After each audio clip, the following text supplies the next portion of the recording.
Hi everyone, this is William from the Headphone Experience, and I'm here tonight with my first impressions of the Hifiman Serenade. And this is a combination amp and DAC, and I've actually had this for a little while, but I got a lot of equipment in all at once, and trying to catch up on my reviews. I've got a lot of them to do. So anyway, this is on loan from Hifiman, and it currently sells for $999 US. It's not only a headphone amp and a DAC, but it's also has preamp functions where you can use it as a preamp with variable volume control from this unit, and it can also be used as a streamer. It has an R2R type DAC, that would be a resistor ladder DAC, and it uses two of the Hifiman Himalaya Pro chips. So going back to like the EF400, they used the Himalaya DAC, R2R DAC from Hifiman, but this is the next step up. This uses the Himalaya Pro. This is a Class A headphone amp, and it's rated at 4,000 milliwatts or 4 watts per channel into 32 ohms. It has 5 digital inputs, and at first I thought it only had 4, but if you look at the back, you've got your USB input, your coax, your optical, and your network input, which is an Ethernet jack. But if you scroll through the input button on the unit, it also says Bluetooth, and that's the one I didn't know about because it doesn't have a Bluetooth antenna. But I think this is the second piece of equipment I've got in recently that does have Bluetooth but doesn't have an antenna. So I guess they figured out how to do an internal antenna for Bluetooth receivers. But I will show you the unit, a close-up of the front and back in a few minutes. It has one analog input, which is a set of RCA jacks on the rear. Those are single-ended, and then it has 3 headphone jacks, all on the front. That would be your 6.3 millimeter single-ended, a 4.4 millimeter balanced output, and a 4-pin XLR headphone output, which is balanced also. And then there's 2 more analog outputs which are on the rear, and one is a set of RCA jacks, single-ended, and the other is a pair of XLR jacks, and those can be used either with a fixed volume to use this as a standalone DAC, or you can set it to variable volume or the preamp setting and use this as a preamp. Hifiman claims a total harmonic distortion of 0.0015% and a signal to noise ratio of 110 decibels and a channel separation of 120 decibels. The size of this unit is 12 inches wide. It's 10.5 inches deep, and it's about 2.5 inches tall. And it weighs in at 3.9 kilograms, which works out to 8.6 pounds. So it's actually very heavy for its size. It's sort of a medium size unit, but at 8.6 pounds, it's got some weight to it. It feels substantial. Before I get into the sound, and once again, I'll show you the unit in a minute, I want to mention the equipment I've used with this so far and reviewing it. Like I said, this is just my first impressions, but I do have quite a bit of time and quite a bit of use on this so far. But I will do a full review at a later time, hopefully in a month or so, where I'll go into some deep comparisons with this and other units, where I usually don't do that in my first impressions. If I compared it all, it's just very brief comparison. So anyway, so far using this, I haven't tried it as a USB DAC yet, and I haven't tried it as a standalone amp using an analog input into it. What I have done is my source so far has been a CD transport, and that the one I'm currently using is an SMSL PL200, and that is a CD player, but I'm using it as a transport only, running a digital signal through an optical cable into this unit. And so far the headphones I've used reviewing this are the Hifiman Aria Organic, the Hifiman HE1000 SE, the Hifiman Susvara, and the JM Audio XTC2, and that is the open back version. So I guess it's time, before I forget, to show you this unit, and I'll try to roll in a little bit. And once again, it's pretty heavy. This thing is 8.6 pounds, which is one of the heavier units I've reviewed in a while, so that's why I haven't been holding it up. And I don't want to hold this thing for a long time. So anyway, on the front, it's pretty simple, your layout here. You've got your volume knob, and that's all it does. It's just a volume knob. You've got your 3 headphone outputs, which is your 4-pin XLR, your 6.3 millimeter single-ended, and your 4.4 millimeter balance. And then I've got to tip it forward a little bit for you to see you've got 3 buttons to control this, and your first one here is your input that scrolls through your 5 digital inputs and your analog input. And then you've got the second button here, which it just says select on it, but what that does is that's to get into the streaming functions of it. And then you've got your last button here, which is your output, and you've got either the choice of headphone amp, standalone DAC, which fixes the volume from the outputs on the back, or preamp, which makes the outputs on the back variable, controlled with the unit's volume control.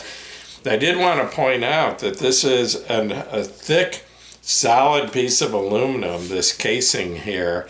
And it looks to me like the sides, the top, they're all one piece. It does have a groove there, but I don't think it separates. So both sides and the top are all one solid piece of aluminum, and it's pretty thick, about an 1/8 inch thick.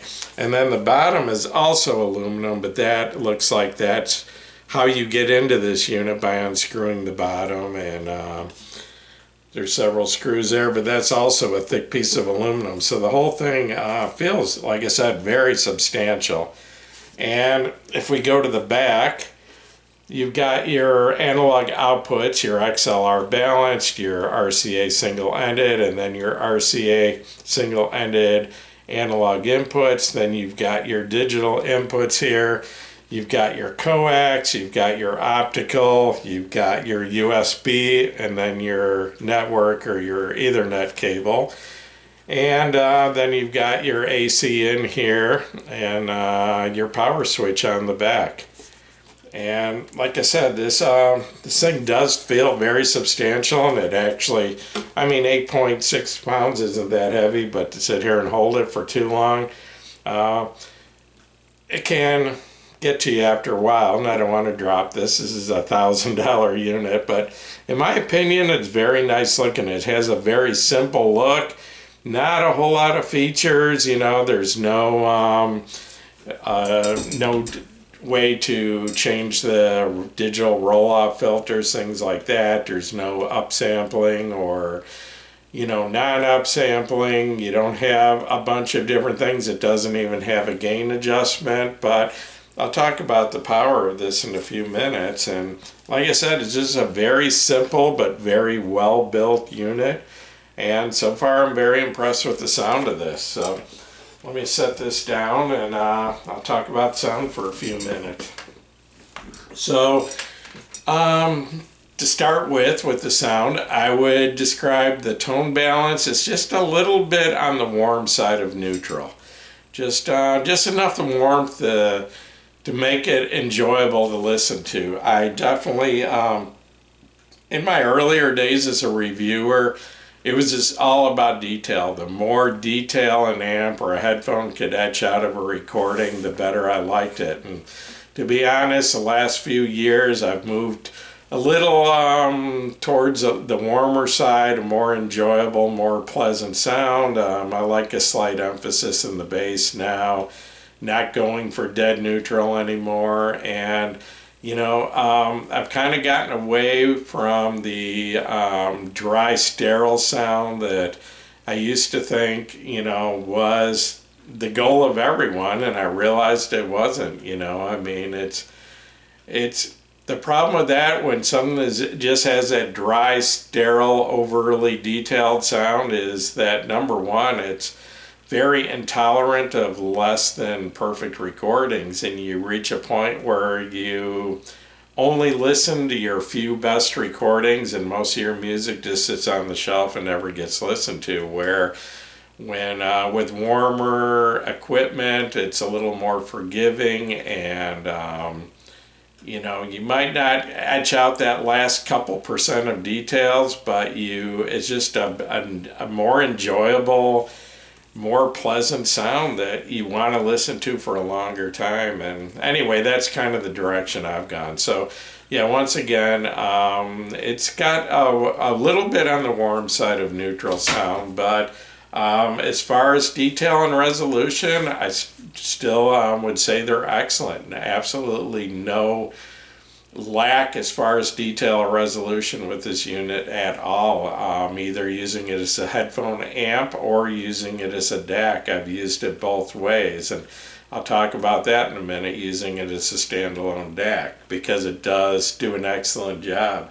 This thing really does have a good DAC in it. I was very impressed with the original Himalaya R2R that came in the EF400, and this is a little bit different. It's a little bit smoother, a little less grainy. I would say the original Himalaya had a little bit of grain to the sound, where this is smoother, kind of like comparing like Blu-ray to 4K. But the original, I think, had a little more bite to it, a little bit, it was a little more aggressive, where this is a little bit more laid back, a little bit smoother sound. So it's possible some people are going to actually prefer the DAC in the EF400, but I'm enjoying this a lot. I like both. They're just a little bit different though. Just a very smooth, liquid, very pleasant sound from this. It never sounds harsh. It never sounds analytical. It never sounds dry. Just, I'm really enjoying this. I really like the way it sounds. It's a very, using it as a DAC and headphone amp, I'm very impressed with it so far, and using it as a standalone DAC. And I did want to mention the power. This doesn't have a gain control, but it does have 4 watts per channel of power, which is enough for pretty much every headphone, and even does a respectable job with the Susvara. I did try the Susvara with this a few times, and most of you know the Susvara is one of the very hardest headphones to drive, very power hungry. That and the HE6 SE, also very hard to drive. But anyway, I tried the Susvara with this, and this actually does a very respectable job. It makes the Susvara sound really good. And the volume knob, you're going to be up at a normal listening level, probably about 12 o'clock to 1 o'clock. And there is, more left. It'll go plenty loud if you want. The only reason I say this does a very respectable job and not an excellent job is because I did use this as a standalone DAC running into the Hifiman Prelude, which is Hifiman's $2,500 amp. It's just a headphone amp, that's all it does. You can see it in the photo behind me. You've got the Serenade up here being used as a DAC and the Prelude down here. And you can kind of see the Susvara up in the corner. I'm using the 4-pin XLR output of the Prelude and just using the Serenade as a DAC right here. You can see it says DAC. And to be honest, the Prelude does do a better job with the Susvara. It's not only even more detailed, it's an outstanding amp. I'll be honest with you, the Prelude, which I've done my first impressions but not my full review, is one of the best sounding headphone amps I've ever heard up to this point. Outstanding detail, clarity, resolution, and a ton of power. That thing's rated at, I think, 10 watts per channel into 32 ohms. So not only does it bring out a little bit more detail than the built-in amp in the Serenade, but it's got a lot more power, and it just takes better control of the Susvara. The Prelude does, it just, the bass is just, it has more weight and more impact to it from the Prelude than it does from the Serenade. So like I said, the Serenade does a very respectable job with the Susvara, but there's almost no limit as to how far you can go with amps. With the Susvara, it just keeps scaling up, and the $2,500 Prelude being run off of the DAC of the Serenade does do a better job. There's no doubt about it. Like I said, in fact, I've tried the Susvara with probably at least half a dozen, maybe 8 or 10 amps so far, and the Prelude is the best I've tried so far with the Susvara. It just takes complete control of it and gives it outstanding bass where lesser amps just don't. If you're not running enough power, if you don't have sufficient power for the Susvara, you're going to think that it lacks bass, but when you've got the proper power, it doesn't. So like I said, once again, the Serenade does a very respectable job, and you know, if I hadn't heard the Prelude with the Susvara, I would have said it does an excellent job, but the Prelude does do better, so I've got to back off a little bit and say, you know, the Serenade will maybe take the Susvara at about 75% of its potential, where the Prelude is, you know, up there. Well, I don't know. I'm sure there's other amps that are even better.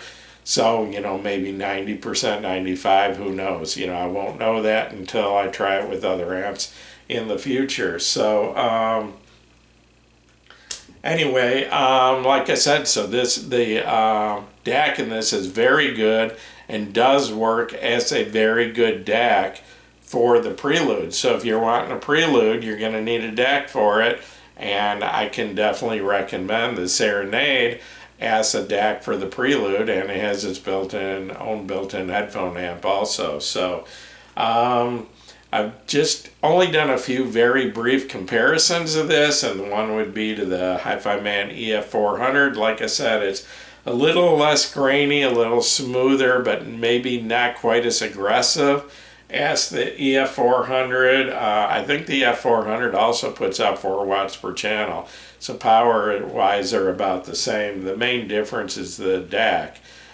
The other difference, though, the one thing I don't like about the EF400, the problem I complained about from the very beginning, is no analog input. So you have to use the internal DAC, which is fine. It's a very good DAC. But my other issue is the F400 only has one digital input, only a USB, where this you have 5 digital inputs to pick from. I can run it off my CD transport. I can do whatever I want with this because it has optical, it has coaxial, you know, it even, like I said, works as a streamer. So, and then I very briefly compared this to the Topping D70 Pro and A70 Pro DAC amp combination, or stack, and I think together those sell for about $1,300. They're a little more expensive than this, and compared to that, I would say this has it's slightly warmer, although Topping has some of their stuff that's come out later or lately has been warmer than previous equipment from Topping, because I think too many people weren't impressed by Topping equipment because of its dry, kind of sterile or analytical sound, and I think they've made some adjustments, and the D70 Pro and A70 Pro do seem to be a little warmer, a little richer than Topping equipment of the past, but this is still a little warmer yet. And part of that's probably because this uses an R2R DAC, and the Topping equipment uses Delta Sigma DACs. And R2R DACs tend to, or at least I hear it, I don't know if everyone does, there seems to be a little bit more depth to R2R DACs, a little more distance out front, a little more layering to the sound, more of a three-dimensional sound than the Delta Sigma DACs. And everybody knows Delta Sigma DACs measure better, lower distortion, better signal to noise ratio, but I'd still really like R2R DACs because they just seem to have more of a three-dimensional, more of a holographic soundstage. It just seems to have a little more depth to it, and I also think that R2R DACs just have a little bit more of a natural, organic sound, a little more, can I say, analog sound, but I think that word's used too much. But to me, R2R DACs just sound a little bit more real than Delta Sigma DACs, even though Delta Sigma DACs, like I said, they measure outstanding, and you're going to hear every little detail, but like I said, I really like R2R DACs, and I really like the DAC in this. So also, before I do my full review, I've got a couple other pieces of equipment I want to compare this to, and one is the iFi. Excuse me just a second.